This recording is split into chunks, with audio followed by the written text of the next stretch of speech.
গতকাল ছিল নববর্ষ, সেই জন্য আমি ঘরে বানিয়েছিলাম চিকেন কষা। চিকেন কষা বানাতে লাগছে চিকেন, যেটা আমি নিয়েছি 500 গ্রাম মতন। নিয়েছি 3-4টে আলু, সেগুলোকে ছুলে ধুয়ে রেখে দিয়েছি। 4টে মতন মাঝারি সাইজের পেঁয়াজ কেটে রেখেছি। নিয়েছি অল্প কয়েকটু আদার টুকরো, অনেকটা বেশি রসুন, 4টে থেকে 5টা কাঁচা লঙ্কা। আদা রসুন কাঁচা লঙ্কাটা আমি শিলে বেটে রেখে দিয়েছি।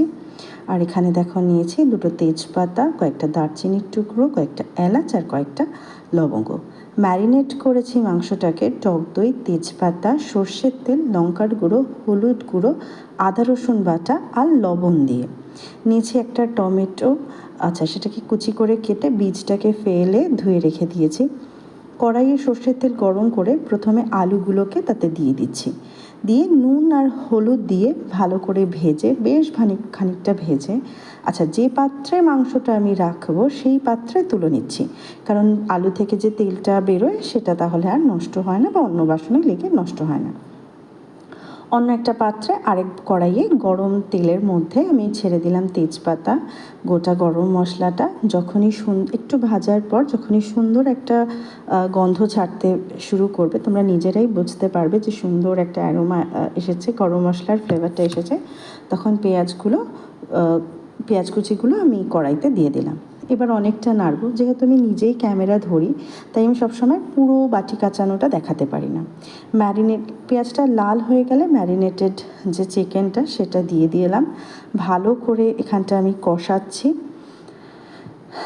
বেশ অনেকক্ষণ কষতে লাগবে। দেখবে খানিকক্ষণ পরেই ওটা থেকে জল ছেড়ে যাবে, তখন টমেটোগুলো দিয়ে একটু নাড়াচাড়া করে যাতে টমেটোটা পুরো মাংসটার সাথে মিশে যায় আর তলাটা ধরেও না যায়, একটু ভালো করে নেড়ে চেড়ে দিয়ে একটা ঢাকনা দিয়ে এটাকে চাপা দিয়ে দেবে আর একদম কম স্টিমে রেখে দেবে, যাতে ওটা একদম লো ফ্লেমে হতে থাকে। এবার বেশ খানিকক্ষণ পর ঢাকনাটা খুলে তাতে সামান্য কিছুটা চিনি দেবে। চিনি দিলে মাংসের রঙটা লালচে এসে যায়, বেশ সুন্দর দেখতে লাগে সেটা। আর খানিকক্ষণ পর নাড়াচাড়া করে সেটাতে সামান্য পরিমাণে দিয়ে দেবো আমি জল, গরম জল। ফুটন্ত গরম জল দিলে মাংসের স্বাদ আরও দ্বিগুণ হয়ে যায়। যেহেতু আমি কষা কষা করছি ব্যাপারটা, তাই জন্য আমি খুব জল দিলাম না। দিয়ে দিলাম ওপর দিয়ে গরম মশলার গুঁড়ো। আমাদের কষা কষা মাংস একদম রেডি। এবার এটা পোলাও কিংবা ভাত, যেটা তোমার ইচ্ছা সেটা দিয়ে সার্ভ করো।